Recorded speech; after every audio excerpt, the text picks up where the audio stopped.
Vale, pues bueno, muy buenos días a todos. Queremos darle la bienvenida a todos los invitados y participantes a este webinar. Primero que todo, agradecerles por haber aceptado la invitación que hicimos desde Gómez Pinzón y sobre todo por la puntualidad aquí, ¿no? En la virtualidad. Yo no sé si afortunadamente se vuelve uno mucho más cumplido y de verdad que eso, yo creo que eso lo agradece uno. Entonces, pues como vieron ustedes en la invitación, el día de hoy queremos compartir con ustedes unas reflexiones acerca del decreto 360 y del decreto 1160, y del decreto 278, perdón, que de alguna manera pues modifican el régimen de aduanas y el de zonas francas respectivamente. Entonces, pues la idea es hacer una actualización, digamos, de estas normas. Entonces, tal vez podemos esperar 2 minuticos más hasta las 8:05 para que terminen de entrar todos los participantes y, y arrancamos. Nuevamente, pues muchas gracias por asistir y por estar aquí con nosotros.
Bueno, entonces ahora sí, arranquemos. Nuevamente, pues muchas gracias. Como les decía ahora, la idea es que en esta hora y media nuestro propósito es compartir con ustedes unas reflexiones y digamos, actualización en materia aduanera y de zonas francas. Eh, Primero quiero presentarles a nuestro equipo. En primer lugar, pues nos acompaña Andrea Mora, abogada de la Universidad Externado, con muy buena experiencia en aduanas, pero sobre todo en materia de zonas francas, porque gracias a su gran paso de más de 4 años en el ministerio en el área de zonas francas, pues adquirió muchísima experiencia y es la persona que nos va a hacer la actualización del decreto 278. Bienvenida, Andrea. Lleva con nosotros 2 semanitas prácticamente. Entonces, Hola, esta es tu salida al aire. buenos días para Y todos. estamos con Juan José Echeverry, también es abogado de nuestro equipo, eh, quien también ha adquirido ya alguna experiencia en materia aduanera. Entonces, pues la idea es que entre los tres hagamos algo muy conversado sobre lo que dictan o establecen estas normas. Si están ustedes de acuerdo, si tienen alguna pregunta, la pueden escribir en el chat sin ningún problema y nosotros la vamos mirando y la respondemos ahí mismo, no esperemos hasta el final, sino la idea es hacer esto algo muy conversado. Si quieren levantar la mano, Angélica les abre el micrófono y pueden hacer la pregunta o el comentario.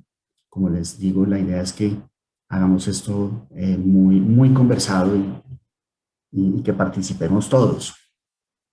Entonces, en primer lugar, vamos a desarrollar algunos aspectos del decreto 360, un poco los antecedentes de este decreto.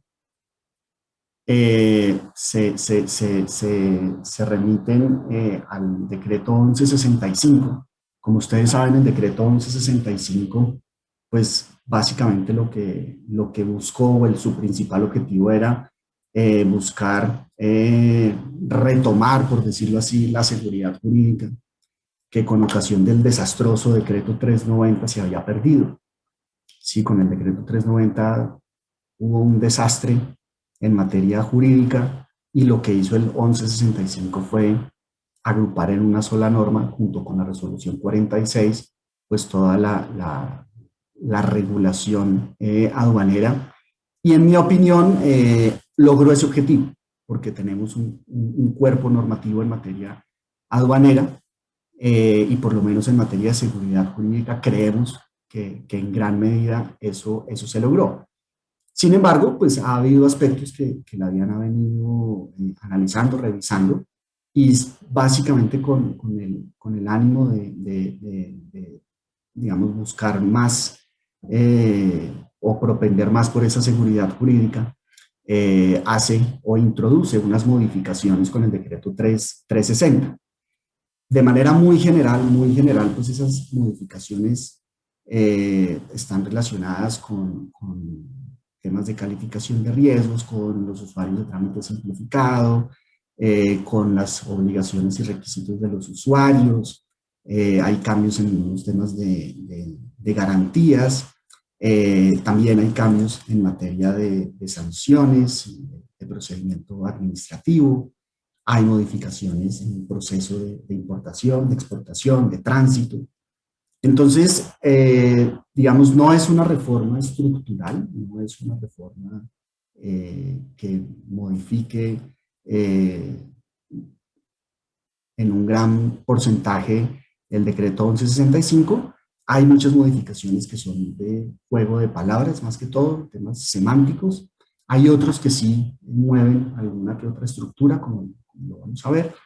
Entonces nosotros en este rato hasta las 9:30 que tenemos, pues vamos a desarrollar tal vez los temas más importantes del decreto 360. No están todos, eso hay que decirlo de una vez porque pues el tiempo no nos da. Entonces vamos a hacer un barrido, digamos, por el decreto 360 y después haremos lo propio con el decreto 278 sobre zonas francas.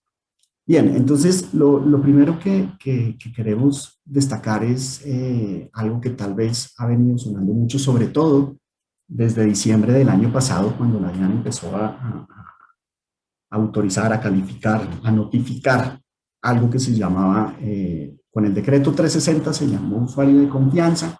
Eso no, pues quedó derogado con el decreto 1165. Sin embargo, la DIAN le dio mucha importancia y creó de alguna manera el usuario apto, lo que llamó en su momento.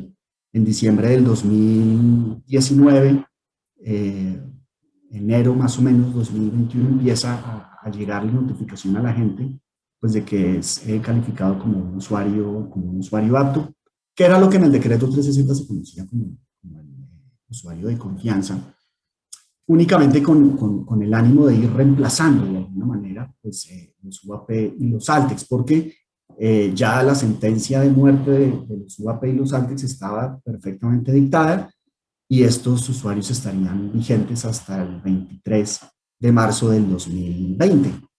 Sin embargo, pues entramos en pandemia y los decretos de emergencia sanitaria pues hacen que se desprendan una cantidad una lluvia, digamos, de normativa en todas las áreas. El comercio exterior y las aduanas no fue una excepción. Y dentro de todas las normas que se expidieron, pues hubo una que dijo que los usuarios aduaneros permanentes y los ALTEX estarían vigentes hasta tanto no se acabara o mientras durara la emergencia sanitaria dictada por el gobierno. Entonces, en principio el año pasado pues comenzó a mediados de marzo, iba hasta mayo y se fue postergando, entonces así mismo se fue postergando el UAP y el Altex, y los que habían sido calificados como usuarios aptos tal vez ya tenían inclusive una garantía aprobada eh, y no podían ejercer, digamos, como usuario apto porque la misma norma dijo, esto no entra en vigencia todavía. Entonces, así prácticamente nos la pasamos el año pasado, la gente renovando prácticamente cada 3 meses garantías y demás. Y ya este año, entonces, de alguna manera entra a regir el usuario apto. Están vigentes UAP y Altex con el usuario apto, pero yo no puedo ser ambas. Entonces, ahorita hay una gran dicotomía, una gran pregunta de, ¿será que renuncio a ser UAP, que esto ya se va a acabar y ya tengo mi garantía aprobada para ser usuario apto?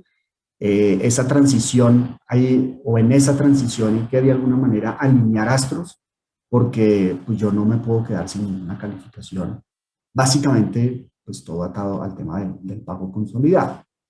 Entonces, bien, este decreto lo que hace es introducir ya la figura al estatuto aduanero, a la regulación aduanera, como usuario de trámite, se llama usuario de trámite simplificado. Eh, entonces, casi que se vuelve la figura que va a coexistir de aquí en adelante con los operadores económicos autorizados, cuando definitivamente pues desaparezcan los UAP y los ALTEX. Entonces, las condiciones básicamente son condiciones que tiene la DIAN internamente. No hay que presentar ninguna solicitud, así como los que en diciembre del 2020, de enero de 2021 recibieron notificaciones en las que les decían, señor, usted es un usuario apto o un usuario de confianza, entonces, sin haber presentado ninguna solicitud, aquí pasa lo mismo.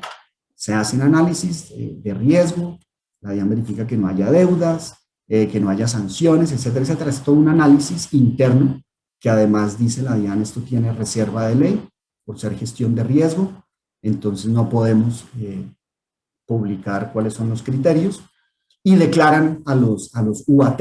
La DIAN nos pidió que no dijéramos UATs, porque además suena como raro, sino que dijéramos UAT. Entonces, para hacer UAT solamente hay que esperar a que la DIAN nos notifique. Obviamente, la misma DIAN es consciente pues, de que no se le puede negar a nadie el sagrado derecho a preguntar.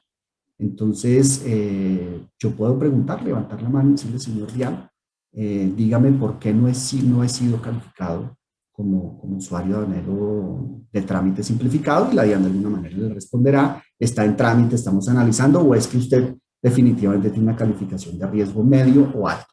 Porque pues para hacer un UAT es necesario tener una calificación de riesgo bajo. Entonces, la norma dice que se creará un comité y asimismo, así como casi que de manera unilateral la DIAN le otorga esa calidad, pues también de manera unilateral la cancela. Ya vamos a ver un poco eso cómo funciona. En cuanto a los tratamientos, simplemente pues los usuarios de trámite simplificado tendrán una garantía global. Entonces, ¿qué es lo que pasa digamos, UAP que hoy tienen su garantía? Entonces, tienen que hacer una transición digamos, sobre todo en materia de la póliza, que ya vamos a ver. Van a tener sus levantes automáticos, como sucede con los UAP, sin perjuicio, pues que la DIAN sigue con su derecho de hacer inspecciones cuando lo considere. Aquí hay algo novedoso, y es que el, el,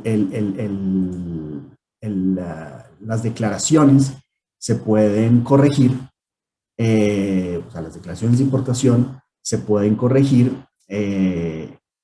las que se hayan presentado dentro del mes, digamos, sin que haya tenido una autorización previa. ¿Sí? O sea, eso es algo que dentro de ese mes, que yo presenté 100 declaraciones, ¿cierto? Y dentro de los 5 días primeros del mes siguiente haré mi pago. Entonces yo puedo corregir esas declaraciones sin autorización previa. Acuérdense ustedes que para corregir las declaraciones de importación hay unos aspectos que el Estatuto Aduanero nos dice: usted puede corregir sin autorización estos temas, y todos los temas distintos a los señalados acá en las declaraciones de corrección necesitan autorización. Pues bien, aquí lo que nosotros hemos entendido es que yo puedo, siendo UAT, puedo corregir declaraciones de importación sin dicha autorización por parte de la DIAN, siempre y cuando de alguna manera lo haga dentro de ese mes.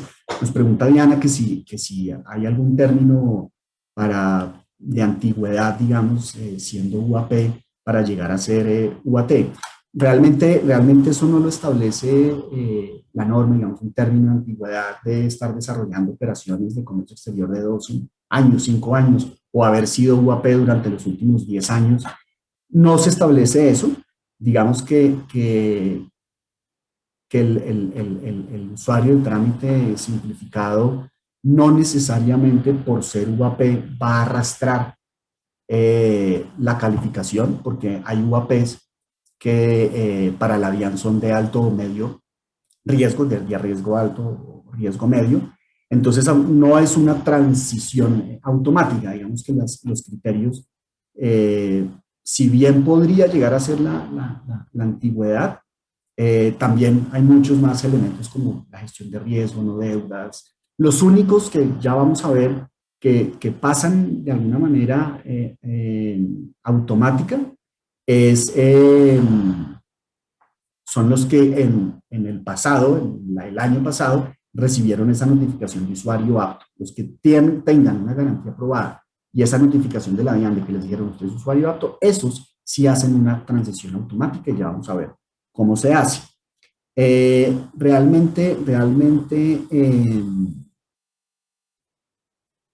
entonces, bueno, tampoco es necesario ser UAP para llegar a ser usuario de trámites simplificados. Si una compañía no quiso nunca tramitar porque no le alcanzaba, porque no, cualquier razón, nunca fue UAP, igual tiene la posibilidad de recibir esta notificación de UAP. Puede ser titular de los depósitos de procesamiento industrial. Fíjense que hay una modalidad que vamos a ver más adelante que se refiere a la modalidad de procesamiento industrial, una actividad que de alguna manera permite importación de materias primas sin el pago de tributos, que se ingresan a un depósito habilitado para procesamiento industrial, y este depósito de alguna manera,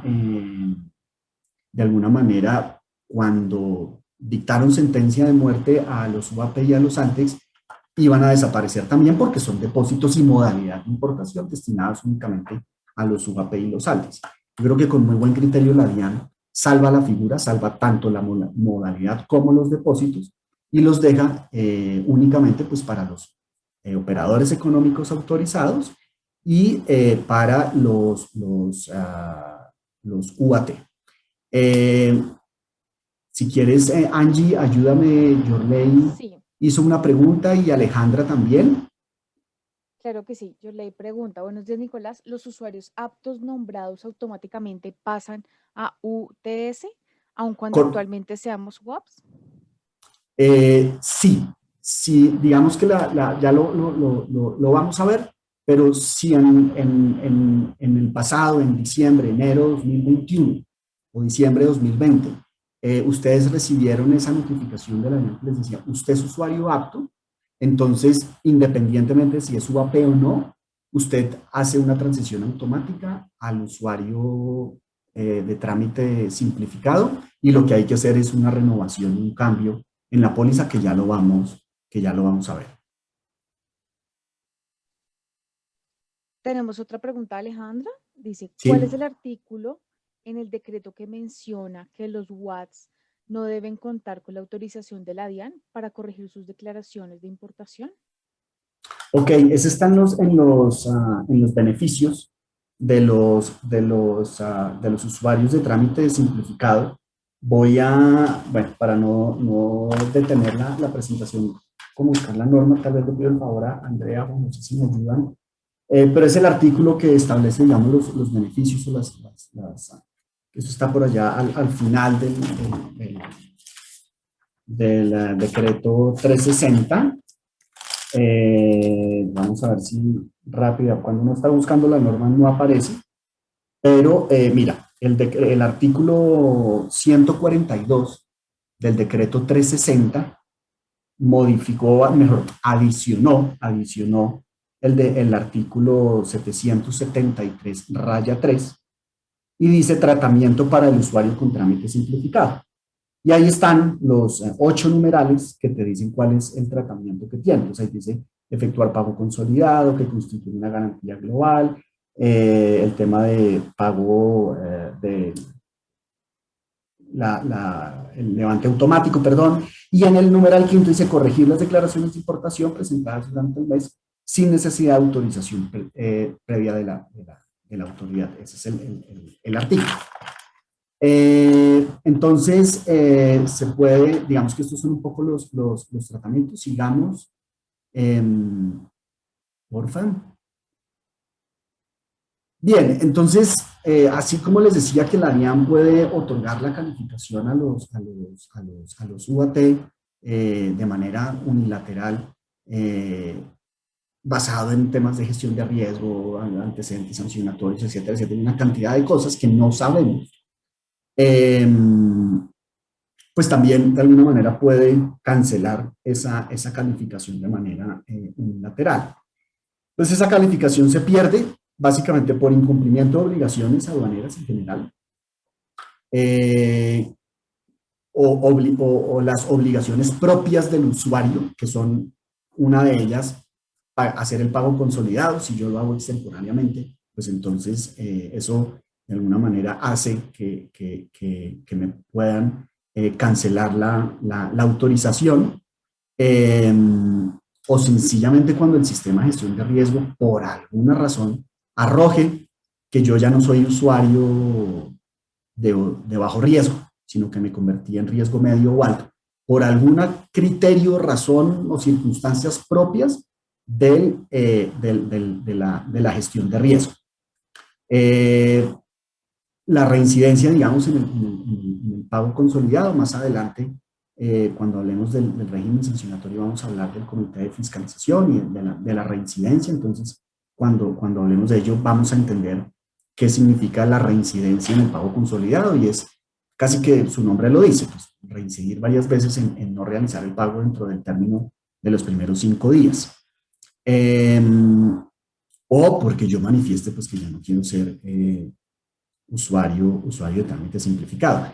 En algún momento se preguntó, bueno, si yo soy usuario de trámite simplificado y en un mes obtengo mi resolución para ser operador económico autorizado, ¿tengo que renunciar eh, o qué hago? Entonces, lo que digo, la DIAN, es que el sistema automáticamente, cuando se pasa a ser OEA, automáticamente pues el registro aduanero cancela el usuario aduanero sin ninguna solicitud previa para ser OEA. Pero eso es, ojo, para ser cuando yo soy OEA. Lo que se ha dicho es que la de UAP, de alguna manera, si yo ya soy usuario de trámite simplificado, pues puedo renunciar al, al, al, al, al UAP.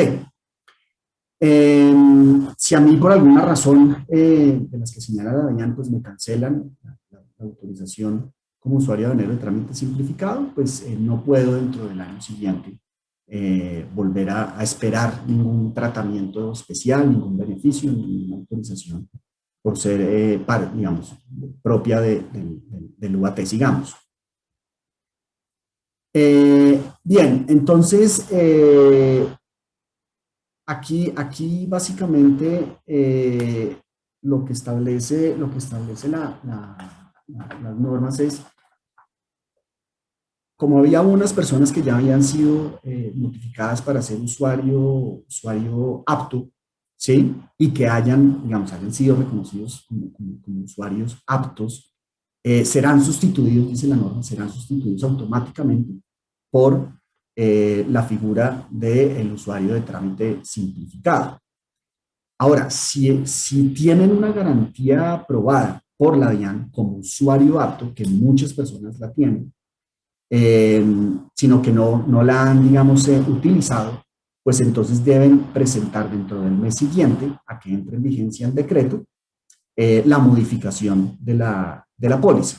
¿Esto qué significa? El decreto fue publicado en Diario Oficial el 7 de abril, entra en vigencia 30 días después, es decir, el 7 de mayo entra en vigencia este decreto.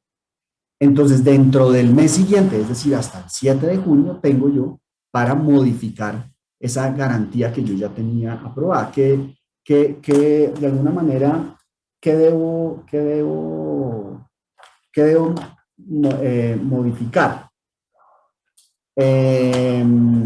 Ya te voy a decir, la calidad del sujeto, el fundamento legal, la vigencia de la póliza.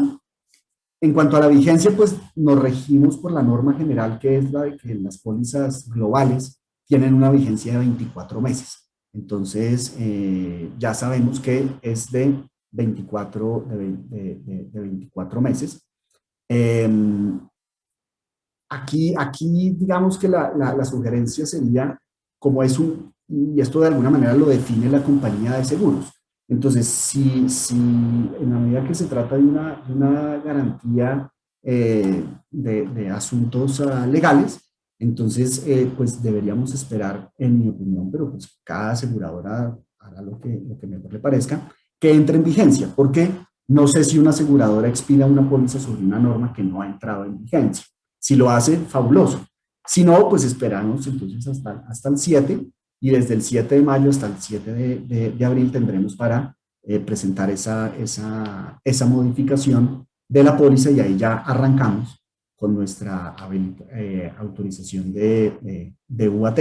Hay una discusión ahí que no vale ni siquiera la pena entrar en ella de si es el 7 o es el 8, porque resulta que es el 7 hasta las 12 de la noche, entonces ahí ya arranca el 8 de junio. Mire, no se espere ni siquiera hasta el 7 de junio. Arranque a partir de que entre en vigencia, hacer el trámite con la aseguradora y después con la presentación a la DIAN.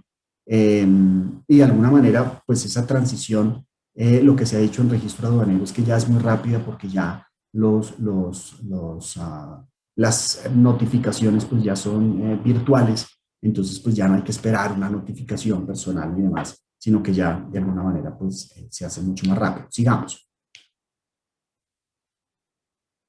Bien, otro aspecto que introduce o aclara el decreto 360 es el pago consolidado, que aunque en la práctica pues ya se sabe cómo se come, pues de alguna manera ya lo establece y es que pues el pago consolidado está previsto para el operador económico autorizado, para los UAT, para los intermediarios del tráfico postal y envíos urgentes y aquí introduce a los importadores que realicen nacionalizaciones desde zona franca hacia el territorio aduanero nacional con declaración especial, que es esta declaración que se presenta cuando se fabrican bienes en zona franca con materiales nacionales, nacionalizados, etcétera, etcétera, y que de alguna manera pues esa operación cause un IVA. Entonces se presenta una declaración una vez al mes dentro del mes siguiente, dentro los 5 días, yo tengo que presentar esa declaración consolidada que agrupa de alguna manera pues todas mis operaciones y ahí pago el IVA. Sigamos. Bien, en cuanto a las agencias de aduanas, básicamente el decreto establece una gran novedad y es que ahora pueden hacer consolidación y desconsolidación de carga. Esto antes estaba dado pues para los agentes de carga, entonces ya es un servicio nuevo que van a poder ofrecer las agencias. Ahí entrarán en competencia seguramente con los agentes de carga. Competencia que beneficiará, por supuesto, a los clientes de las agencias de aduana, que ya les van a poder prestar ese servicio. ¿Sí? Hay unos cambios para las agencias de aduana en materia de patrimonios por el tema de COVID, hasta el diciembre de este año, pero ya a partir de una reducción en los patrimonios, pero ya a partir del 2022, pues esos patrimonios vuelven a restablecerse. Y realmente en materia de agencias de aduana, pues además, digamos, de esta gran novedad de la eliminación de esa prohibición, pues también vamos a ver que se elimina la sanción que había relacionada con esto, con esta actividad. Se introducen inhabilidades por haber participado en la comisión de hechos que den lugar a una sanción. Y también se establecen de alguna manera pues sanciones por operaciones sospechosas, conocimiento del cliente, etcétera, etcétera. Pero básicamente digamos que para efectos de nuestra presentación lo que queremos destacar es el tema de la consolidación y desconsolidación. Ahorita pues esa actividad queda sujeta a la reglamentación. Ayer estábamos preparando con Juan José y con Andrea la presentación y, oh sorpresa, sale el proyecto de resolución reglamentaria. Entonces llega el sticker que dice, ya no más, ¿sí? O sea, espéreme, hago mi presentación mañana y para poder invitar a todos nuestros amigos a otra sesión como esta para hablar sobre la resolución reglamentaria. Entonces, es un borrador, está publicada para comentarios. Entonces, no hemos revisado en detalle la resolución. Hay unos temitas, sobre todo el manejo del sistema informático que trae especialmente, pero hay temas que reglamentan relacionados con los CDLIs, con este tema de las agencias de aduana, bueno, y otros temas que se van a reglamentar. Ahí hay una línea muy delgada entre si la reglamentación realmente está reglamentando o está regulando, que son dos cosas distintas, ¿sí? El decreto regula, la resolución reglamenta. Hay algunos aspectos que creemos que la resolución está regulando, pero pues eso será objeto de discusión tal vez en otro escenario. Sigamos. Bien, en cuanto a los depósitos, realmente los cambios, también vemos cambios en materia de los patrimonios que se exigen para ser habilitado como depósito.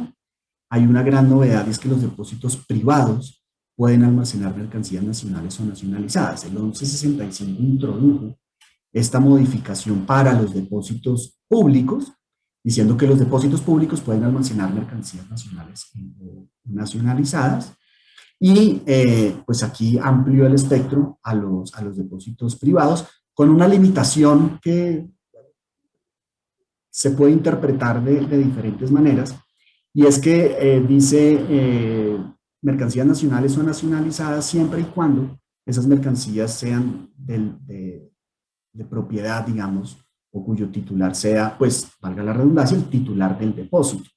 Ahí la pregunta es, recuerden ustedes que en los depósitos privados, el titular del depósito le puede prestar servicios a sus vinculadas económicas, a sus subsidiarias.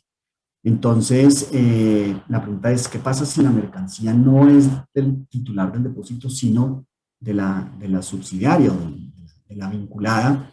Entonces, una forma, digamos, de tal vez de estirar la interpretación es como el que puede lo más, puede lo menos. Entonces, si la norma permite que se almacenen mercancías nacionales o nacionalizadas en un depósito que sean de titular que sean del titular del depósito, pero adicionalmente me está diciendo, usted le puede prestar servicios a sus vinculados o sus subsidiarias, entonces pues uno diría, tal vez esa facultad está atada a que pueda almacenar también mercancías de mis vinculadas o de mis subsidiarias, pero repito, esto es una interpretación, la interpretación restrictiva sería, no señor, usted tiene que ser el dueño de esas mercancías para poder almacenarlas si son mercancías nacionales o nacionalizadas. Si están en proceso de nacionalización o lo que sea, pues entonces, pues realmente ahí se dirá, miren, mejor almacenen solamente, si se trata de mercancías nacionales o nacionalizadas, solamente las suyas, y si son para proceso de nacionalización, pues las de sus vinculadas. Si ustedes me preguntan si le preguntamos a la DIAN o no, yo no sé, porque a veces adivinen cuál va a ser la respuesta de la DIAN. Es, hombre, pues no. Pero bueno, no sabemos, puede que nos llevemos una sorpresa. Mejor la idea sería socializar esto en un foro en el que la DIAN sustente su respuesta. A mí la primera interpretación no me parece, digamos, descabellada ni totalmente loca, porque pues si yo puedo prestarle servicios a mis subsidiarias, ¿por qué no voy a poder entonces almacenar mercancías nacionales o nacionalizadas de ellos? Eso digamos que es interpretativo.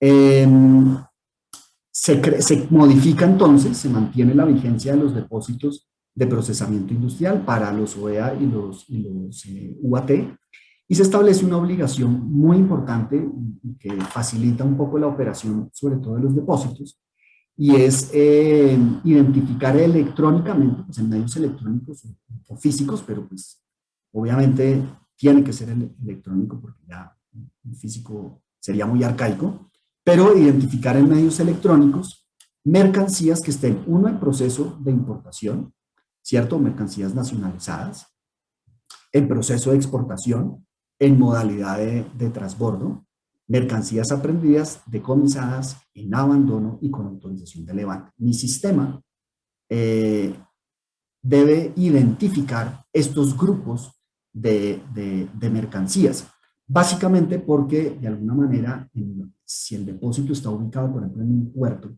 ¿sí? O estamos hablando de un CDLI que están ubicados en los puertos o aeropuertos, pues casi que la habilitación abarca esa zona, toda la zona primaria aduanera. Entonces, aunque físicamente las mercancías de pronto pueden estar identificadas también, pero en distintos lugares del puerto, por ejemplo, están jurídicamente al amparo de un depósito, con un sombrero de depósito, y mi sistema debe identificar estos grupos de mercancías que les cuento. En cuanto a los CDLI, básicamente se establece que si el titular del CDLI es el mismo titular del puerto, puede aplicar o puede ampliar, digamos, su habilitación de CDLI a todo el puerto. Entonces, eso es algo bueno porque amplía un poco el tema, facilita el tema logístico de no tener allá encerradas las mercancías, sino mientras en el sistema yo puedo identificar cuál es la naturaleza jurídica de esa mercancía desde el punto de vista aduanero, pues mi habilitación del CDLI se amplía a todo el puerto, pero repito, siempre y cuando ese CDLI, su titular sea el mismo titular del puerto. Si no es el titular, pues obviamente no podrá hacerse. Se mantiene el concepto de vigencias indefinidas. Entonces, aquí lo que se agregó, tal vez la novedad, es que, por ejemplo, en materia de depósitos o de zonas primarias aduaneras, si bien la vigencia aduanera es definida, lo cierto es que esa misma habilitación está atada a un contrato de concesión. Porque en materia portuaria, pues ustedes saben que los puertos celebran con el Estado un contrato de concesión para poder usar y explotar una zona de uso público, Entonces, la habilitación, repito, si bien es indefinida, pues estará atada a la concesión. Un poco lo mismo que pasa con las zonas francas portuarias, y es que su vigencia está atada a la vigencia del contrato de concesión. Sigamos. Bien, en cuanto a la pérdida de autorización, habilitación en general de cualquier inscripción, de cualquier categoría, pues queda establecido en la norma pues, que se puede perder esa autorización, habilitación, inscripción por terminación o renuncia voluntaria, por disolución y liquidación del titular, obviamente si es persona jurídica, si fuera una persona natural, pues con su muerte, por decisión de alguna autoridad competente, que siga una autoridad competente marítima, puede ser la misma ANI, ¿sí? Que acabe de alguna manera esa categoría que existe sobre esa área. También, obviamente, pues por no mantener los requisitos que se deben mantener durante la vigencia, o por no desarrollar el objeto social durante los años. Ahí la gran pregunta es, ¿qué pasa si yo tengo un depósito, pero al mismo tiempo, no sé, tengo una zona franca y yo ahí nunca he utilizado el depósito? ¿Mm? Eh, pero yo sigo desarrollando mi objeto social. Entonces, fíjense la pregunta. Si bien yo sigo desarrollando mi objeto social y la norma habla de no desarrollar el objeto social, estaría facultada la DIAN a decir, es que como usted no utiliza el depósito, se lo puedo cancelar. Tal vez ahí habría una controversia porque la norma está atada al objeto social, ¿m? No a la utilización del depósito, aunque obviamente el espíritu de la norma es, si yo habilito un depósito, pues úselo como depósito habilitado, sino para qué lo tiene. Entonces, pues ahí tal vez la sugerencia es, analice si vale la pena o no tener el depósito si realmente no lo está usando. Esa es la gran pregunta. Y más aún, si el depósito coexiste con una declaratoria de zona franca, pues con mayor razón creo que valdría la pena renunciar a ello, básicamente para evitarse cualquier incumplimiento, cualquier tema, digamos, de obligación formal o lo que sea. Bien, sigamos. Perdóname, Nicolás. Andrés Rosso tiene la mano levantada. Sí, por favor, Toca hablar. Andrés. Listo, Andrés.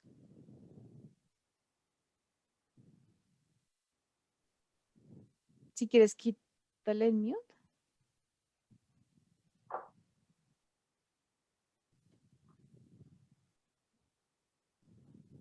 Hola, Listo. Andrés.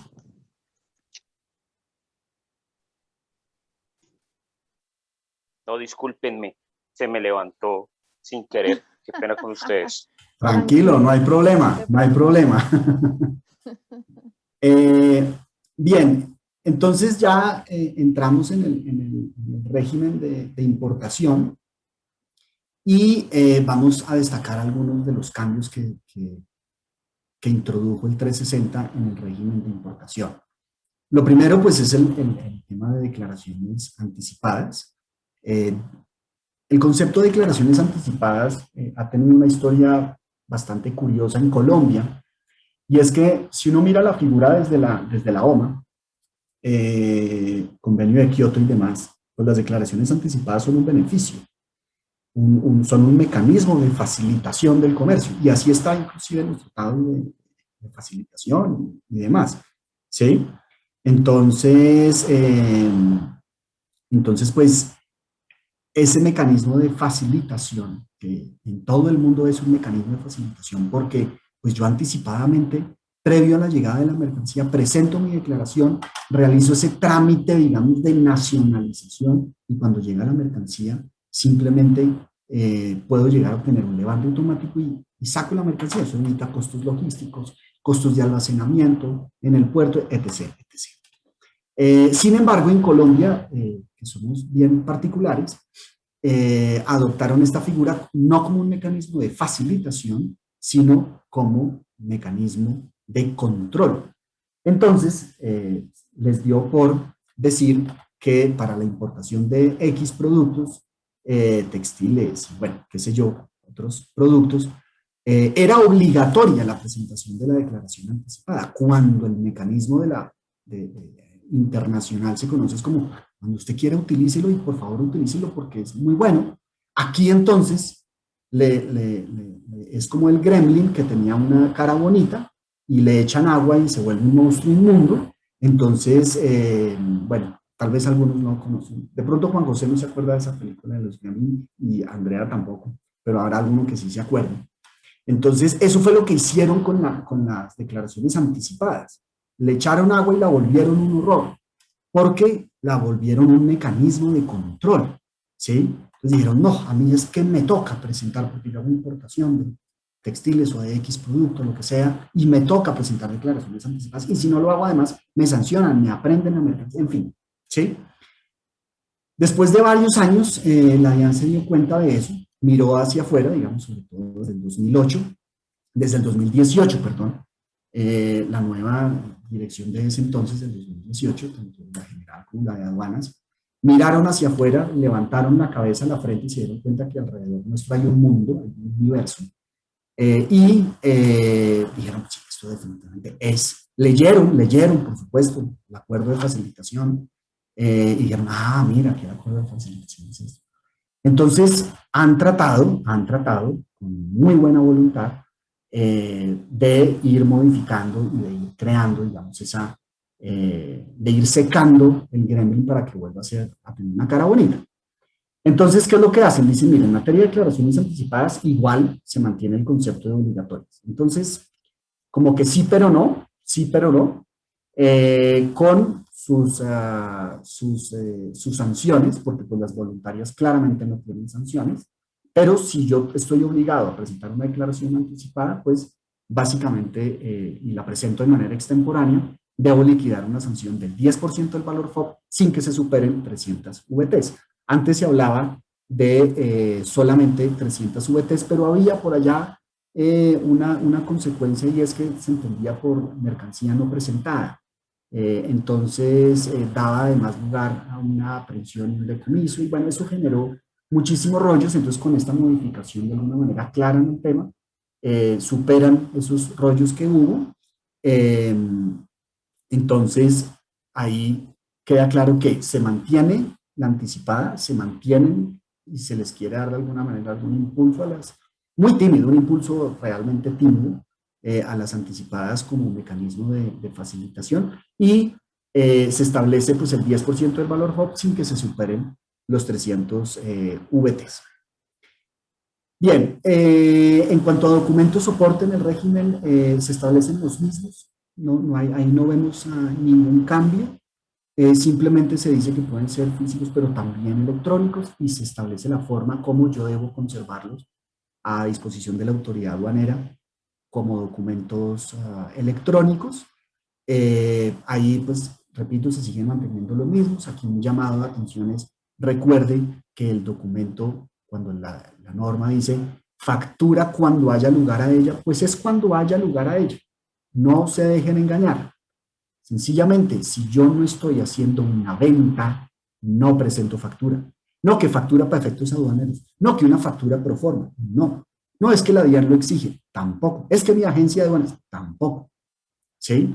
Solamente sí, solo si se presenta factura si yo estoy realizando una venta, porque yo no puedo hacer una donación y además facturar. Eso es un contrasentido jurídico. Entonces, ¿qué documento soporte presento? El contrato. Muy fácil, el contrato. El contrato de arrendamiento, el contrato de comodato, usufructo, cualquier, bajo el título bajo el cual la mercancía va a ingresar a Colombia. Simplemente eso es un llamado de atención para que lo tengamos presente. Bien, en cuanto, devuélvete un segundo, por favor. Dice, en las declaraciones que no producen efecto, pues dice que la declaración anticipada obligatoria, salvo que pues se presente cancelando la sanción, así sea de manera extemporánea. Esto, pues básicamente, si una declaración no produce efecto, significa que es una declaración que no está amparando una mercancía, entonces esa mercancía automáticamente está en causal de aprehensión y decomiso. Es decir, es contrabando si supera los 50 salarios mínimos, desde el punto de vista, digamos, del Código Penal. Entonces, si yo no presenté la declaración, estoy obligado y no lo hice, pero la presento extemporáneamente, pues sencillamente liquido la sanción y ya todos contentos porque ahí ya se entiende entonces que la declaración sí fue presentada. Sigamos. Se modifica entonces, como les decía ahora, la modalidad de importación para procesamiento industrial. Todos pensamos que con la desaparición de los UAP y los ALTEX eso iba a desaparecer también, tanto la modalidad como los depósitos. Entonces, con muy buen criterio, digo, la DIAN lo mantuvo y lo dejó simplemente para los OEA y los UAT. Las condiciones siguen siendo las mismas. Tengo que exportar el 30% del producto fabricado con dichas materias primas. Debo solicitar la habilitación del depósito, etcétera, etcétera. Bien, sigamos. Hay unos cambios en materia de legalización, de declaraciones de legalización. Ustedes saben que la declaración de legalización procede cuando la mercancía está incursa en alguna causal de aprehensión y decomiso. Entonces, siempre, digamos, o en su gran mayoría, estas causales se presentan, o los casos se dan cuando hay errores básicamente en la descripción. El tema de los cereales es un infierno para todos, porque pues digitando 7000 cereales, cualquiera puede cometer errores, y errar obviamente es de humanos. Lo que pasa es que los que nos dedicamos a las aduanas casi que no podemos ser humanos porque no podemos equivocarnos. Entonces, no sé qué hay que hacer. Pero bueno, entonces, aquí se elimina el concepto de descripción parcial porque eso no decía nada semánticamente, desde el punto de vista de una definición, pues una descripción parcial, ¿qué es? Entonces se habla más bien de descripción errada o incompleta. Ese es el concepto. Ya repito, no se habla de descripción parcial, sino se habla de descripción errada o incompleta. Y eso pues nos lleva a, o hace que la norma cree dos categorías, digamos, de rescate. Ustedes saben que el artículo que regula el rescate establece rescate, o mejor, legalización sin pago de rescate, legalización con pago de rescate, y hay una cantidad de eventos o eventualidades en las que se liquidan diferentes porcentajes de rescate. Pues bien, en materia de rescate, se introduce entonces, digamos, al numeral 2, que es el de legalización con pago de rescate, se introduce un porcentaje del 15% cuando, con posterioridad al levante, yo voluntariamente subsane una descripción errada o incompleta que haya generado una violación a una restricción legal o administrativa, o que haya generado el menor pago de tributos aduaneros. Entonces, derivada de mi descripción, no tramité o no presenté un visto bueno o un certificado X, un certificado sanitario, un registro INVIMA, lo que sea, cualquier restricción legal o administrativa, o derivado de mi descripción errada o incompleta, pagué menos tributos aduaneros. Entonces ahí legalizo pagando un 15% de del valor en aduana de la mercancía. Y el otro aspecto en materia de rescate es del 50% cuando no se presenta declaración anticipada obligatoria, y en vez de haber presentado la anticipada, presenté una inicial, ¿cierto? Y sobre esa inicial, además, obtuve levante y no pagué la sanción, ¿sí? La del 10% sin superar los 300 VTs. Entonces, en ambos casos debo, digamos, si repito, obtuve levante y no pagué la sanción, entonces debo liquidar un rescate del 50% del valor en aduanas de la mercancía. Esto hay que tenerlo presente porque pues casi que ese 50% se convierte en algo confiscatorio, pero bueno, eso es así, y hay que tener cuidado con entonces las declaraciones anticipadas que se deben presentar de manera obligatoria. Sigamos.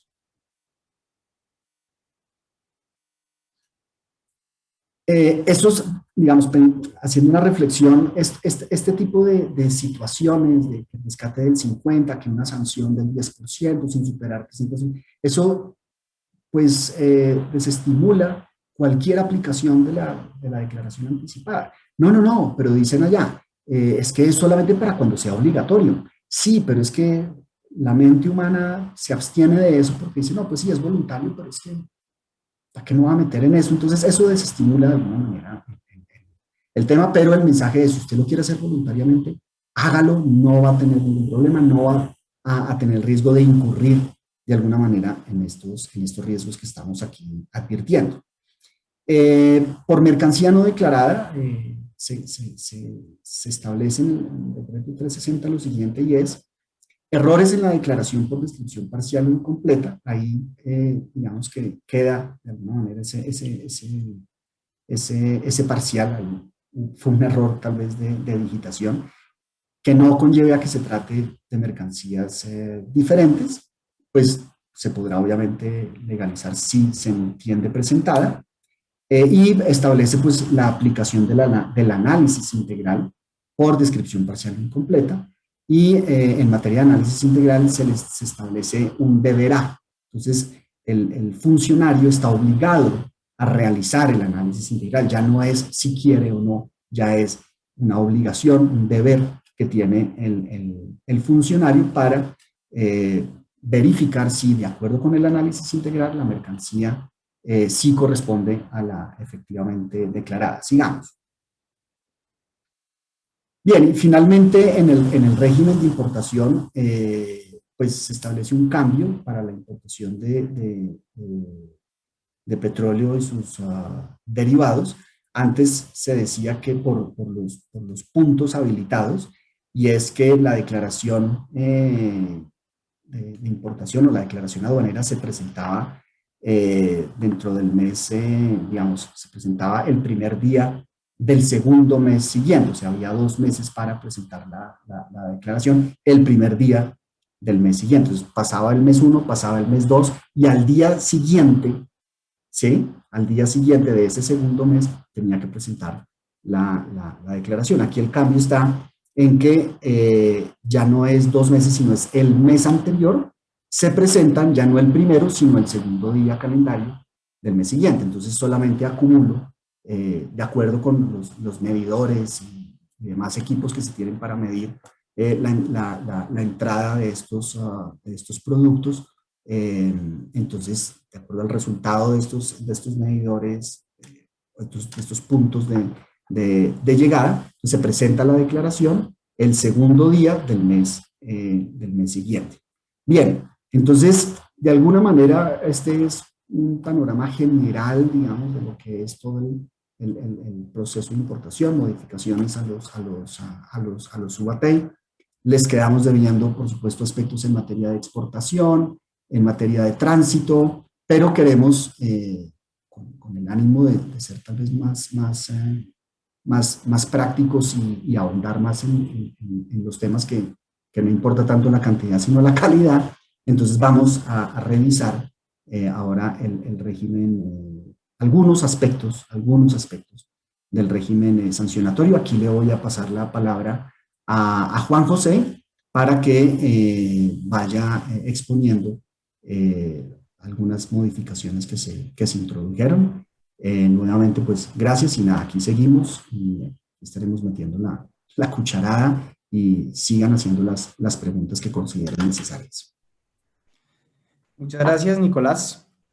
Pues como bien lo mencionó Nicolás en la explicación general de las nuevas disposiciones que incluye el decreto, pues no se trata de una modificación general del régimen, sino que se trata pues más bien de ciertos cambios puntuales que pues en mi opinión permiten, digamos, una mejor aplicación de las normas aduaneras en ciertos aspectos. Entonces, digamos, en primer lugar, uno de los temas más importantes que se modifican con el decreto 360 en relación con el régimen sancionatorio es pues, o sea, los supuestos en los que se da la intervención del Comité de Fiscalización frente a residencia en infracciones graves. Entonces, como ustedes pueden ver en este cuadro, En la norma anterior había dos supuestos en los cuales podía intervenir este comité. El primero era si el usuario aduanero que está sujeto a autorización, habilitación o registro vigente cometía 10 infracciones aduaneras graves sancionadas mediante actos administrativos en firme o, alternativamente, si cometía 20 infracciones graves aceptadas en virtud del allanamiento, todo esto dentro de los últimos 5 años. ¿Esto qué implicaba? Implicaba que hubiera una diferencia, digamos, en el tratamiento que se le da a la cantidad de sanciones cometidas por usuarios que desarrollan muchas operaciones aduaneras frente a usuarios que desarrollaban poquitas. Porque, digamos, los usuarios que desarrollaban pocas operaciones, pues muy raramente, digamos, llegarían a, pues a cumplir, digámoslo así, los supuestos que contenía la norma. En cambio, los usuarios que llevaban a cabo pues numerosas operaciones aduaneras, era mucho más factible pues que llegaran a cualquiera de uno de estos dos supuestos, sobre todo teniendo en cuenta pues el término de 5 años que existía para calcularlos. Lo que hace la nueva norma, primero que todo, es reducir, digamos, el periodo temporal en el cual se mide el tema de la reincidencia de infracciones. Entonces, pues ya no es dentro de los últimos 5 años, sino que se pasa a calcular en un periodo de un año calendario, pues digamos, teniendo en cuenta el año inmediatamente anterior. Y por otro lado, ya digamos que se reduce el tema de las infracciones a 3, y introduce, digamos, este elemento importante que es que asciendan por lo menos al 0.5 o más del total de las operaciones de comercio exterior. Entonces, digamos que lo que esto hace es un poco, digamos, igualar el campo de juego para que ya no dependa, digamos, de la comisión de un número de infracciones definido y, digámoslo así, un poco arbitrario, sino que ya, digamos, tenga en cuenta la calidad, digamos, del usuario aduanero que llegue a cometer esas infracciones. Si quieres, avancemos. Digamos que sobre este punto es importante tener en cuenta que solamente se tendrán en cuenta las infracciones que sean, pues digamos, que se configuren mediante un acto administrativo en firme, pero que no incluirá, digamos, ninguna situación de allanamiento. Ok, y digamos, también en este punto, para hacer referencia a algo que había mencionado Nicolás en su presentación, digamos, cuando la sanción para una infracción en particular pueda contemplar la suspensión, pérdida o cancelación de la habilitación, autorización, etcétera, en reemplazo de la multa, esta deberá ser propuesta en el requerimiento especial aduanero. Sin embargo, para esto deberá contar con el visto bueno del comité de fiscalización, es decir, que pues la autoridad aduanera no podrá decidir por sí misma si propone esa sanción en sustitución de la multa, sino que tendrá que tener el visto bueno del comité, el cual deberá, digamos, ser obtenido mediante una resolución o cualquier acto administrativo similar. Entonces, sigamos, por favor. Bueno, ya digamos en materia específica en tema de régimen sancionatorio, el decreto pues incluye modificaciones a varios aspectos. Como pueden ver acá, pues son bastantes. Sin embargo, debido a que pues no se trata de un cambio total del régimen sancionatorio, pues digamos que la mayoría de estos cambios son cambios muy puntuales. Por ejemplo, una reducción de sanciones, pero pues no se modifica el supuesto a la infracción. También, digamos, se reescribe un poco, digamos, los supuestos de ciertas infracciones para darle más claridad, por ejemplo, en tema de obtención de la prueba de origen, etcétera. Y digamos que hay otros cambios que sí son bastante más importantes, que son los que vamos a ver a continuación, por ejemplo, el régimen de importación, exportación, agencias de aduanas, etcétera. Entonces, en primer lugar, en el régimen de importación se introduce esta sanción de no presentar esta infracción de no presentar la declaración anticipada cuando yo fuera obligatorio. Para esta infracción se decreta una nueva sanción, la cual, pues digamos que aquí apenas entra a regir el decreto será del 1% del valor FOB de la mercancía sin que se supere las 300 VTs por cada documento de transporte. Anteriormente, digamos que la redacción de esta sanción en la norma anterior no incluía ese último fragmento de la frase, que es el de por cada documento de transporte. Entonces, simplemente antes se trataba de una única sanción por la comisión de la conducta, pues digamos que está establecida en esta infracción. Además, digamos que se mantiene ese supuesto de que no habrá lugar a la sanción, siempre que, pues, digamos, el transportador anticipe su llegada, pero sin informar sobre tal circunstancia.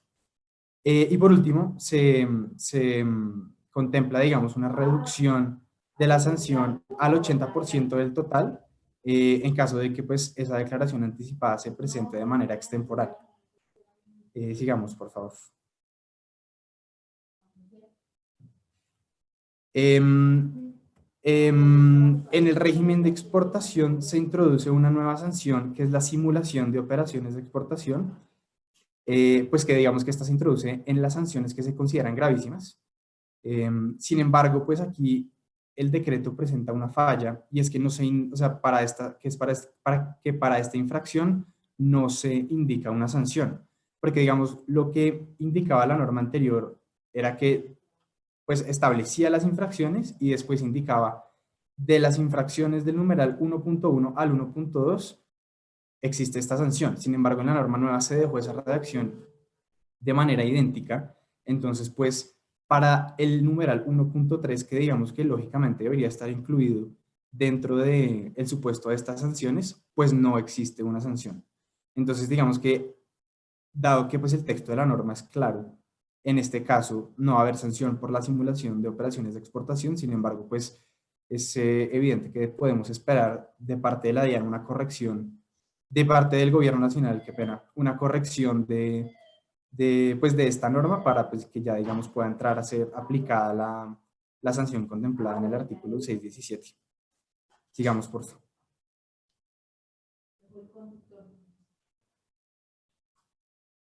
Ok, en cuanto a agencias de aduanas, como bien lo mencionó Nicolás, ya digamos que no se tiene como una actividad prohibida para las agencias de aduanas el tema de las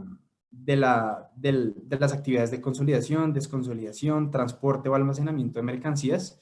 Entonces, pues esta infracción se elimina. Esto pues digamos que va a ser bastante beneficioso para las agencias de aduanas porque pues ya no van a ver su actividad, digamos, limitada pues por esta prohibición que contemplaba la norma, y pues digamos que se van a poder prestar servicios mucho más completos a los clientes que hagan uso de sus servicios.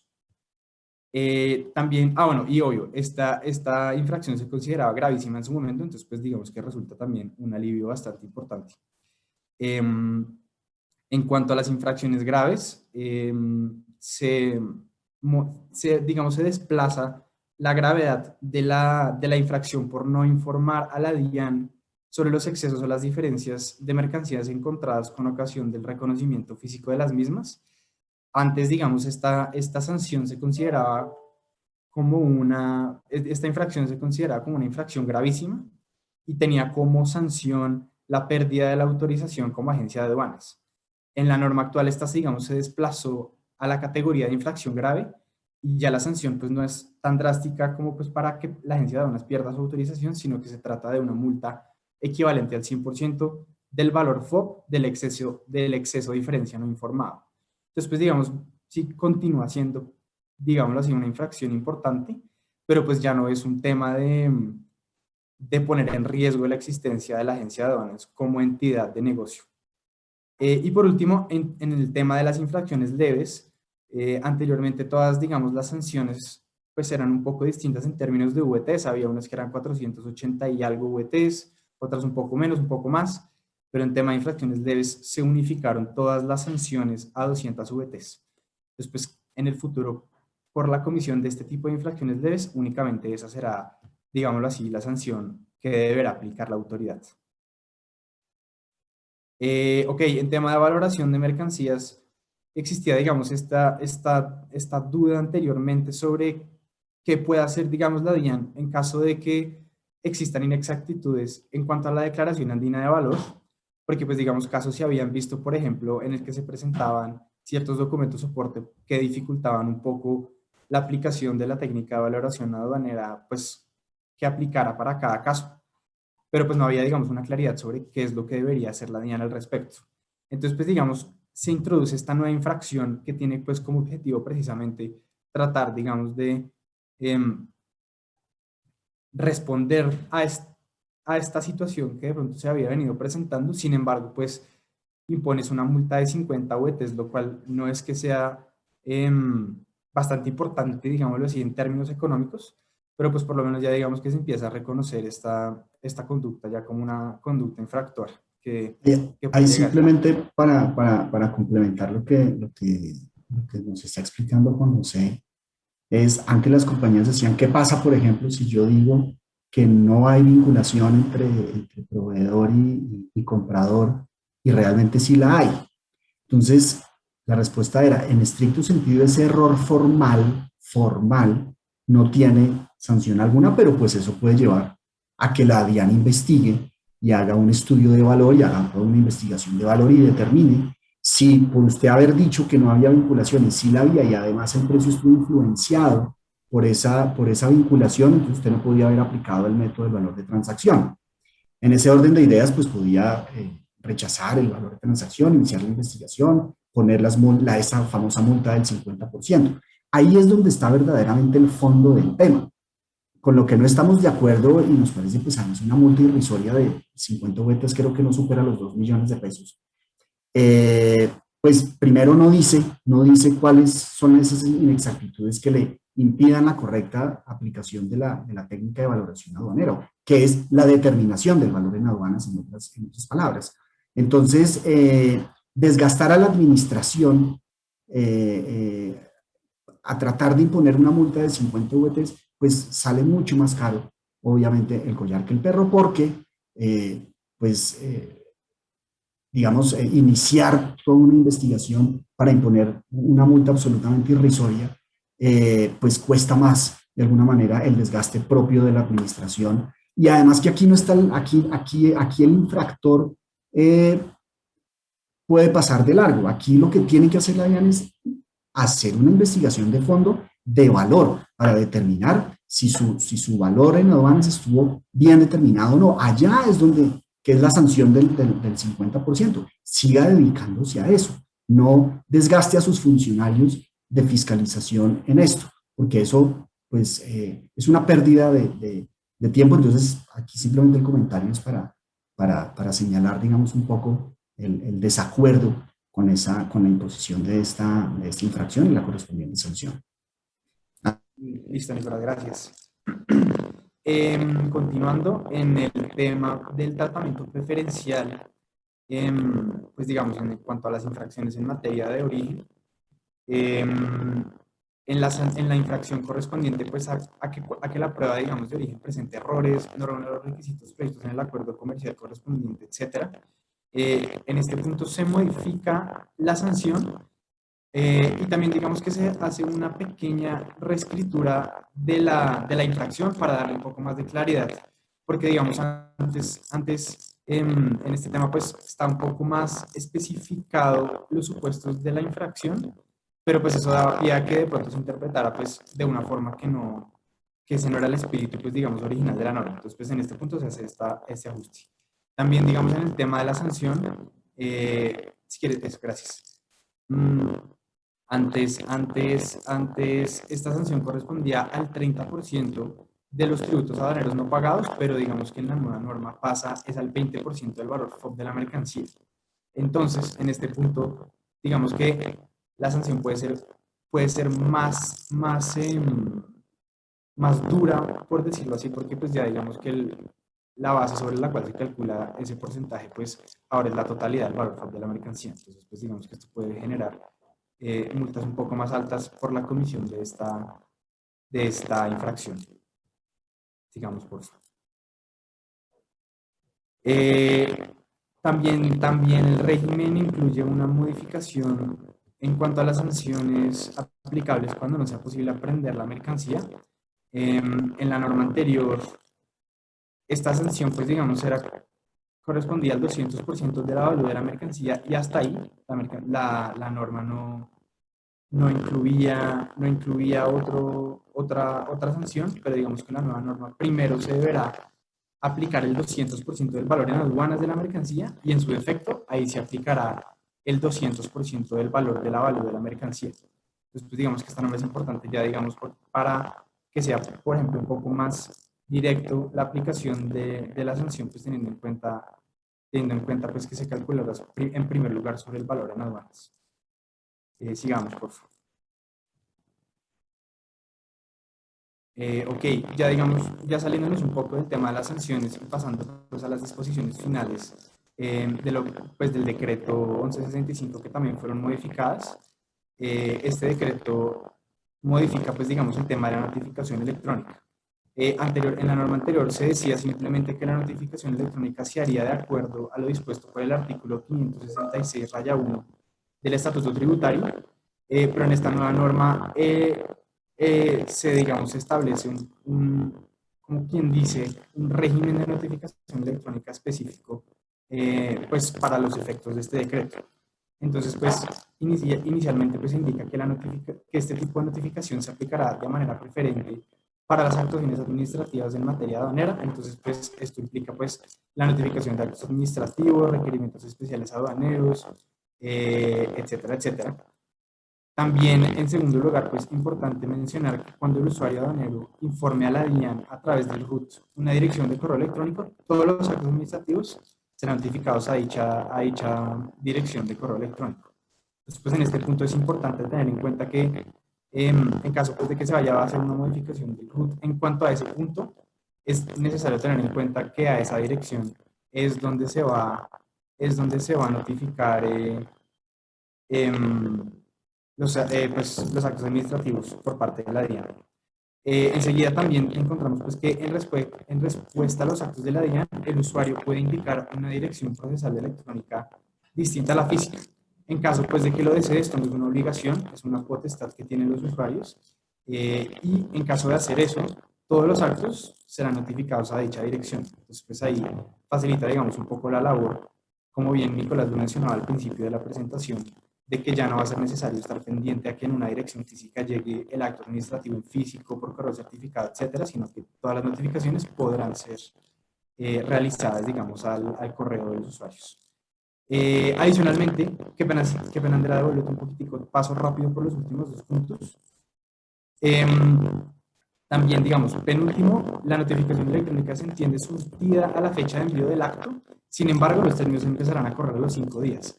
Esto está pensado así, es para que en caso de que haya problemas, digamos, con la recepción del archivo, o que el archivo sea elegible, o que no haya llegado al correo, el usuario pueda informar a la DIAN para que reenvíe el archivo sin perder días del término, pues, que tiene para contestar. Y por último, eso es una crítica que le hacemos al decreto, es que no incluye un procedimiento de erradicación virtual de memoriales, etcétera, etcétera. Y pues digamos que esto implica que todavía es necesario hacerse la presentación personal a los actos, etcétera, lo cual pues digamos que hace que se pierda un poco el propósito pues de esta modificación. Listo. Y por último, ya para terminar, el tema de tratamiento de UAP y Altex. Lo que bien mencionó Nicolás, se mantienen las calificaciones de UAP y Altex mientras dure la emergencia sanitaria. Estas estaban pues destinadas a desaparecer a principios del año pasado. Y pues para mantener esto, mientras dure esta emergencia, pues no se necesita homologación, siempre y cuando se mantenga vigente la garantía. En cuanto al tema de Altex, para el tema, pues digamos, de acogerse al beneficio de importación de maquinarias con exención de IVA, los Altex pues, que sean reconocidos como OEA tipo exportador podrán acogerse a este beneficio, digamos, de manera similar a como venía operando para los Altex. Y por último, pues para digamos, mantener este beneficio o acogerse será necesario acreditar que la maquinaria permanece dentro del patrimonio del importador durante el término no inferior a su vida útil. Y esto es, digamos, todo para el tema de las modificaciones al decreto 1165. A continuación, Andrea nos va a presentar, digamos, las modificaciones que se dieron en cuanto al régimen de zonas francas. Muchas gracias. Bueno, hola, buenos días a todos. Bueno, digamos que el decreto 278 de 2021 modifica nuevamente el decreto 2146 de 2016, que como sabemos es el compilatorio pues, del régimen de zonas francas. Actualmente el régimen jurídico, digamos que sigue contenido en la ley 1004 de 2005, en el decreto 1289 de 2015, que es por medio del cual el ministerio actualmente tiene las funciones de secretaría técnica, el decreto 2147 y sus modificaciones. Acá tenemos que tener en cuenta que cuando hablamos de sus modificaciones, hablamos del 659 de 2018, hablamos del 1054 de 2019 y hablamos del 278 del 2021. A su vez, hacemos referencia al decreto 1165 de 2019 y a la resolución 46 de 2019, que es donde se encuentran contenidos, digamos, la regulación que referencia a las operaciones desde y hacia una zona franca. Ahora bien, una de las principales, digamos, modificaciones que se surten en el régimen es las definiciones. Las definiciones como nueva inversión, activos intangibles, área adicional y puesta en marcha.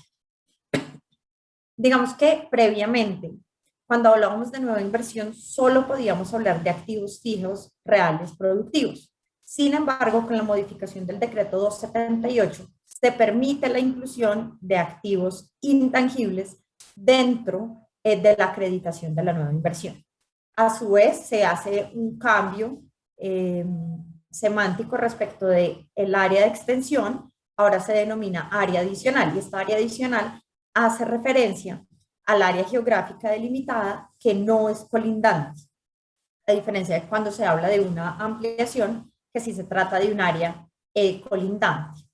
Y de la puesta en marcha, acá hay una, digamos, se agrega algo importante, y es que se toma como puesta en marcha desde el momento en que se empiezan a generar ingresos por parte del usuario industrial o comercial, tanto o autorizado o calificado en la zona franca. Ahora bien, como veíamos, la definición de nueva inversión se modifica, y esto ya permite que la definición no solamente haga referencia a activos fijos reales productivos, sino que también nos hace referencia a que podemos incluir activos intangibles limitados a un 20% del 100% de la totalidad de la inversión, y una inversión que se haga en terrenos correspondiente al 20%. Se mantiene, digamos, la prohibición de que no será considerada inversión los bienes o los equipos que se den como consecuencia de una transferencia, pues ya sea por fusión, por escisión, por liquidación, o que los mismos hayan sido utilizados dentro del país. Lo que hacen también en el decreto 278 es ampliar un poquito la definición de activos fijos reales productivos, donde ya no solamente nos dicen, mire, se trata de unos bienes tangibles que hacen parte del patrimonio, sino que estos tienen que participar de manera directa y permanente en la actividad productora de renta. Y a su vez, pues estos activos podrán ser depreciados o amortizados por el usuario fiscalmente. Y acá nos encontramos con una sorpresa, porque en principio nos dijeron que nueva inversión se acreditaba con activos intangibles también y que nos la limitaban al 20%. Sin embargo, aquí nos ponen dos condiciones de obligatorio cumplimiento, y es uno, que el activo intangible esté generado o formado posterior a la autorización o calificación del usuario de la zona franca. Esto quiere decir que previo a este reconocimiento, pues digamos, ninguna inversión que se ejecute de este tipo será tenida en cuenta. A su vez, nos dicen que hay que demostrar que este activo intangible también participe de manera directa y permanente en la actividad productora de renta, y nos pone como condición que estén reconocidos como activo intangible por el marco contable vigente. Actualmente, pues en Colombia ya, digamos que el marco contable vigente que se esperaría que se reconociera hace referencia a las normas MIC. Y acá también nos limita al 20% respecto del total del compromiso, lo que quiere decir que si yo voy a emplear para acreditar mi inversión activos intangibles y terrenos, ya solo con estos dos puntos tendría una limitación del 20% en uno y del 20% en otro, es decir, que el 60% restante tendré que acreditarlo con activos fijos reales productivos. Otro de los Discúlpame, cambios... tenemos una pregunta. Claro que sí. Discúlpame. Diana Ruiz nos pregunta si para la importación de maquinaria con exención de aranceles e IVA con el OEA se mantiene el cumplimiento de porcentaje de exportación de las ventas totales. Ese es, digamos, no hace parte de la del régimen de zonas francas,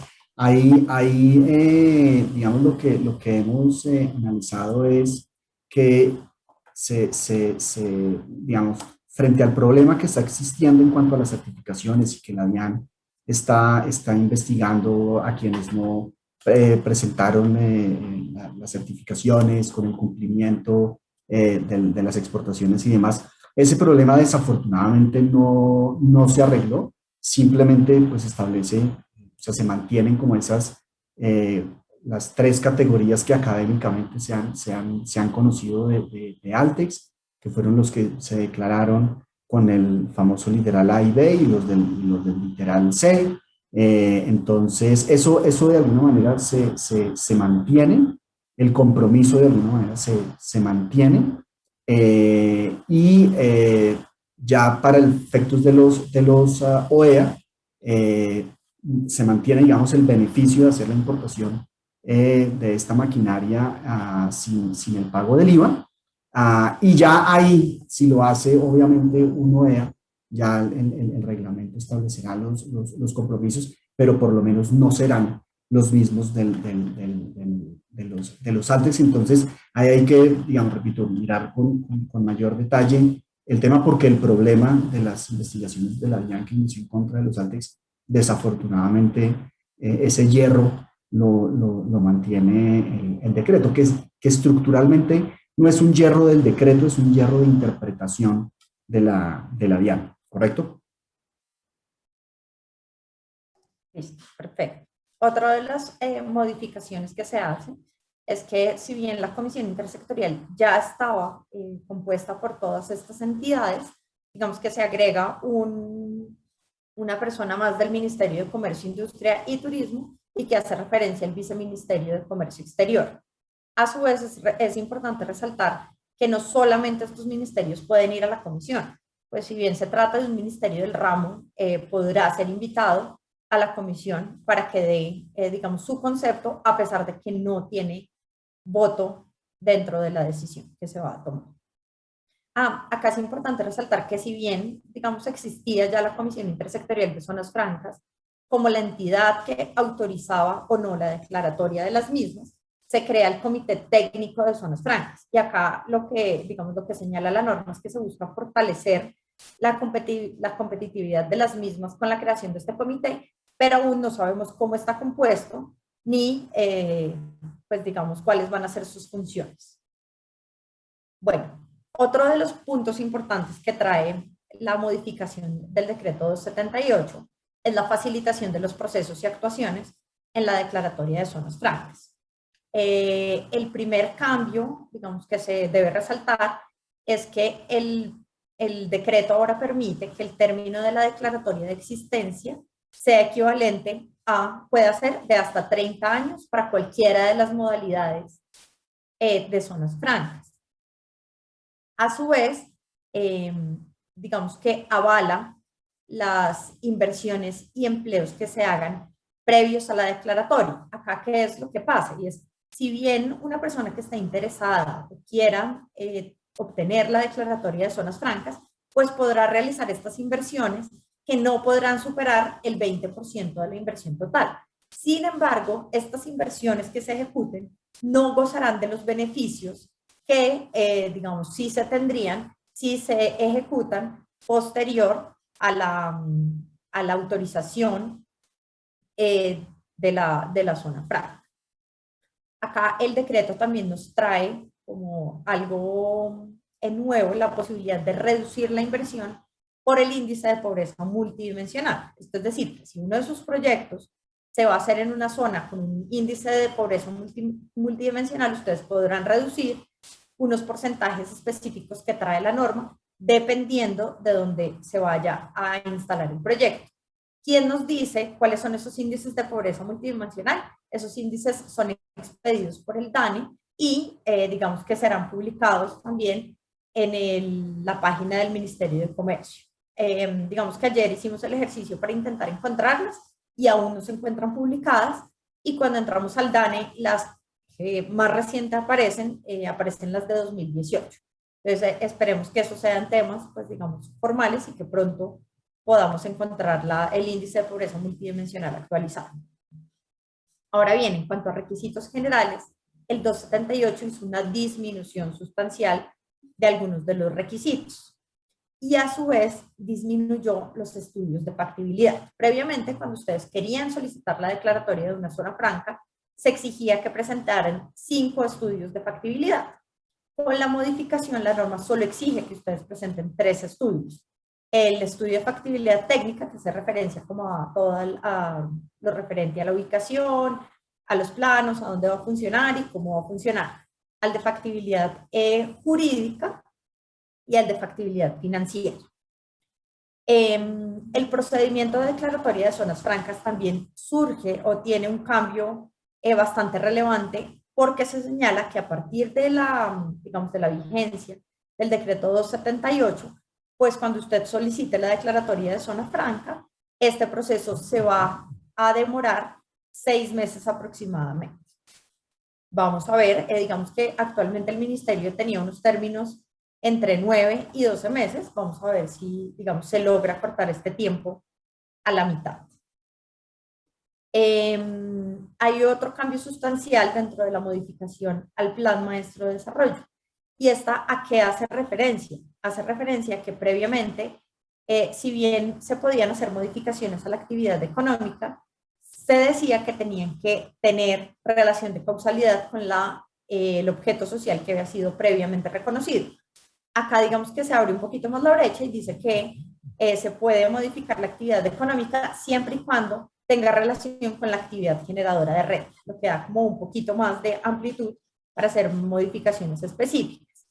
Y a su vez limita a que las modificaciones al Plan Maestro de Desarrollo solo pueden hacerse dentro del término de declaratoria. Es decir, yo me comprometí a ejecutar mi plan de inversiones en un término equivalente a 10 años. Como no lo puedo cumplir, solicito una modificación de mi Plan Maestro de Desarrollo General ante el Ministerio y solicito que ese cronograma yo lo pueda extender en 5 años, siempre y cuando el término de declaratoria me permita esa amplitud en el término.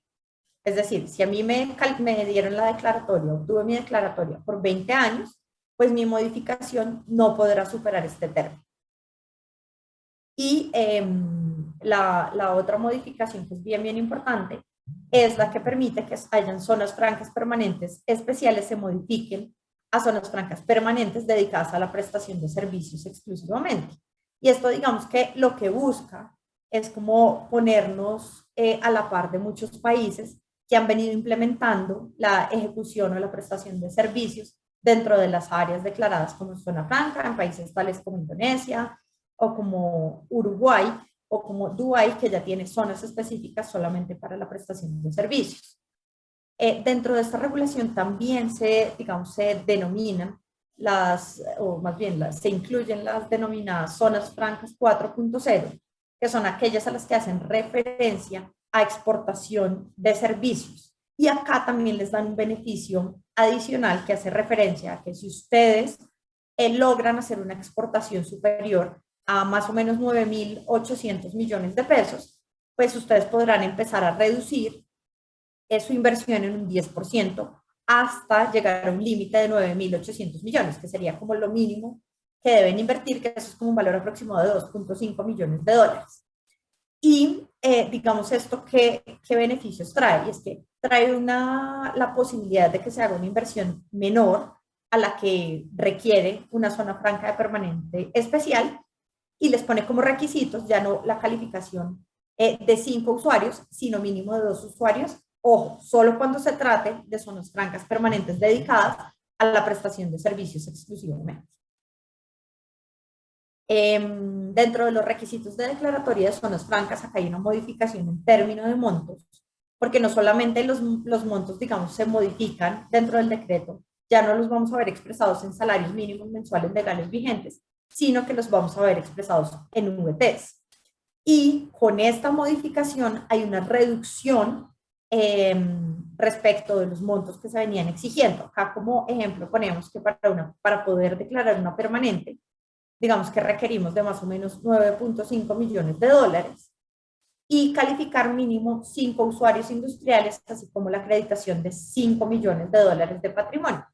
Mientras que en una especial de bienes, fíjense que acá volvemos a hacer referencia a los montos, digamos, elevados para poder declararse como una zona franca permanente especial de bienes, donde el valor oscila entre 31 millones de dólares que deben ser ejecutados en 3 años, pero si ustedes tienen o cumplen con una acreditación de empleos mucho mayor, pues digamos que así su inversión puede ir disminuyendo, donde si creo 500 empleos va a tener que hacer una inversión entre 2 y 9 millones de dólares, pero si hago una inversión superior a 19,4 millones de dólares, pues solo tendré que crear 150 empleos. Digamos que acá las modificaciones y requisitos que vemos que deben ser consideradas por ustedes respecto de los usuarios que ya son, que se van a calificar o que están calificados dentro de una zona franca permanente, es que uno, ya solo se va a exigir la presentación de la estructura financiera del proyecto, y esto, digamos que también facilita bastante el proceso de calificación, porque con la norma del 2147 se exigía que no solamente estructuraran financieramente el proyecto, sino que presentaran estudios de mercadeo que hacían que fuera como un poco más dispendioso la solicitud. Adicionalmente, pues se solicita, acá también se hace la modificación de salarios mínimos a VTs para la acreditación de la inversión, ya lo vamos a ver en un slide más adelante.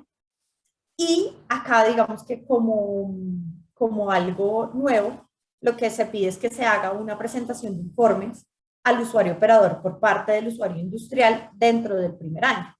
Estos informes hacen referencia a 2 informes semestrales donde el usuario industrial deberá verificar, donde el usuario operador verificará el monto de acreditación de la inversión y si por el monto de activos fijos reales productivos con el que esté contando el usuario industrial debe hacer un salto respecto de la inversión que deberá acreditar. Esto ya lo vemos más adelante para que sea un poquito más claro. Acá también se modifica y se permite que la ampliación de las actividades se pueda ampliar siempre que se mantenga el objeto social y la actividad económica principal. Digamos que esto traía como o intenta solucionar una problemática que se ha visto mucho desde que se inició la pandemia, y es que si yo antes era una compañía que producía ron, de un momento a otro radico la solicitud porque ya no voy a hacer ron, sino ahora quiero producir, un tipo de alcohol de los que se utilizan para hacer desinfección. Entonces, el ministerio no tenía la posibilidad de avalar este tipo de modificaciones y tampoco lo hacía el usuario operador. Entonces, la respuesta que siempre salía era que debía hacerse una nueva calificación. ¿Esto qué problemas generaba? Pues que los usuarios tenían que hacer o acreditar nuevamente un valor de inversión y un número de empleos para poder ejecutar la actividad económica que requerían. Y acá hay un punto bien importante, y es la posibilidad de que los usuarios que no puedan, digamos, cumplir con su plan de ejecución, pues puedan solicitar la autorización de esta modificación de inversión y empleo al usuario operador. Esto también soluciona una problemática grande que cuando veíamos, digamos, las declaratorias de zonas francas, ¿se acuerdan que estábamos conversando de la posibilidad de modificar el Plan Maestro de Desarrollo General? En este caso, los usuarios, digamos, se encontraban atados de brazos, que cuando requerían hacer una modificación, pues no había ningún artículo que les permitiera ejecutar estas modificaciones. Entonces, con el 278 se abre la posibilidad para que se haga únicamente por 2 veces, que se ajuste la solicitud a los requisitos mínimos de la ley y que sea el usuario operador quien verifique tanto la modificación como la ejecución del plan de acción que el usuario industrial va a llevar a cabo para poder, digamos, cumplir con la ejecución de su actividad dentro de la zona. Estos eran los requisitos de los que estábamos conversando, que vienen contenidos en el artículo 80, y donde también se modifican de salarios mínimos a VTs. Acá digamos que lo que hicimos fue mostrárselos por numerales para que ustedes pudieran ver los rangos de los que trata el artículo 80, y digamos que lo que busca ese informe es que, como ustedes bien saben, pues se hace la evaluación de si se está cumpliendo con el valor de activos fijos reales productivos, y si no, pues digamos que lo que acá se hace es que se saltaría a la partida próxima o por el contrario a la partida anterior cuando el usuario operador pueda comprobar que no se está cumpliendo con lo que se había dicho dentro del primer año respecto de la ejecución, de la ejecución y acreditación de activos fijos reales productivos en cuanto a un usuario industrial en una zona franca permanente. Bueno, acá otro de los puntos importantes, acá un punto que se me olvidó y es bien importante, y es que dentro de las vigencias del decreto 278 se señala la posibilidad de acogerse cuando se trata de una declaratoria de zonas francas. Sin embargo, si ustedes están llevando a cabo una calificación como usuario industrial de bienes o de servicios o comercial ante un usuario operador, ustedes no pueden acogerse al 278, sino que su trámite sigue con los requisitos del decreto 2147. Actualmente pues tenemos 120 zonas francas que se encuentran distribuidas entre 79 zonas francas permanentes especiales y 41 zonas francas. Y pues esto, digamos, demuestra como la fortaleza del régimen, que a pesar de todas las críticas que ha venido recibiendo, digamos que el 278 se muestra como un respaldo normativo al régimen y pues a la consecución de los beneficios, tanto tributarios, aduaneros y de comercio exterior que se venían dando.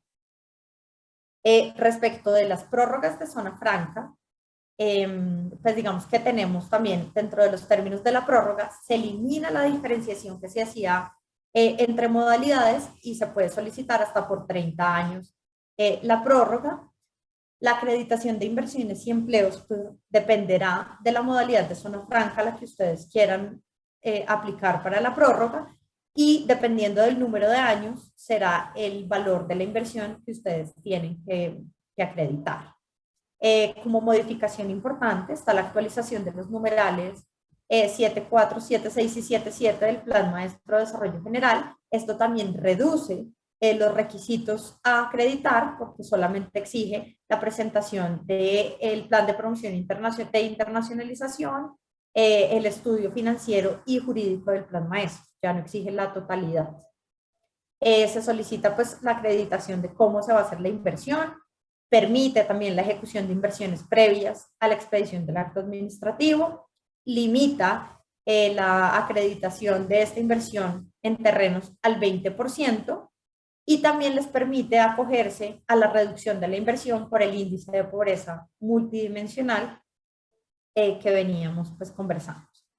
Digamos que dentro de las otras modificaciones que vale la pena conversar, pero que están pendientes de regulación, es la posibilidad de que hayan concesiones portuarias y ferroviarias declaradas como zona franca. Sin embargo, pues estamos a la espera de esta regulación. Y digamos que otro de los puntos importantes es que se permite que por medio de envíos urgentes los usuarios industriales puedan despachar desde la zona franca todas las ventas que se hagan pues, por medio de e-commerce. Acá también hay un punto, digamos, a resaltar, y es que la norma previamente no señalaba que los envíos tenían que hacerse desde la zona franca. Sin embargo, en virtud del principio de exclusividad, se hace esta modificación al artículo 6º y se señala que todas estas ventas que se hagan por e-commerce, si bien son permitidas, solo podrán hacerse desde la zona franca. Y esto, pues, digamos que lo que evita es que se ejecuten pues, contratos de consignación o se tengan activos fijos por fuera del área declarada como zona franca. Sé que me extendí un poquitico, no sé si hay algunas preguntas. En el chat no veo más preguntas, pero no sé si alguien Ok. quiere intervenir.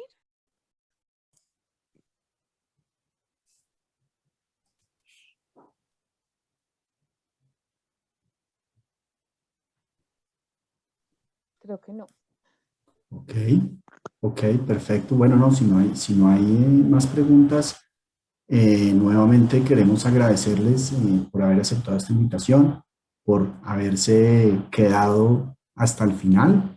Esperamos que haya sido de utilidad para ustedes esta presentación de las modificaciones al régimen aduanero y al régimen de zonas francas. Obviamente, pues hay muchísimos temas que tal vez se quedaron por fuera de la presentación, que claramente podremos analizar ya con cada uno de ustedes cuando lo consideren. Y bueno, pues aquí lo que queda es camino para tal vez indagar más sobre las modificaciones, porque aunque parece un decreto que no trae una reforma estructural, lo que sí es cierto es que hay algunas que sí traen puntos en los que hay que detenerse y analizar completamente. Nada, cualquier pregunta adicional sobre el tema de los Altex y sobre el tema de ese paso a cero EA, cuando hubieran hecho esa importación de maquinaria con beneficio de IVA, podremos resolverla sin ningún problema. Y nuevamente, pues muchas gracias, esperamos verlos pronto. Y entiendo, Angélica, que vamos a enviar las memorias y de todas maneras, pues esta presentación quedó grabada. Entonces, pues nada, muchísimas gracias y un feliz día para todos.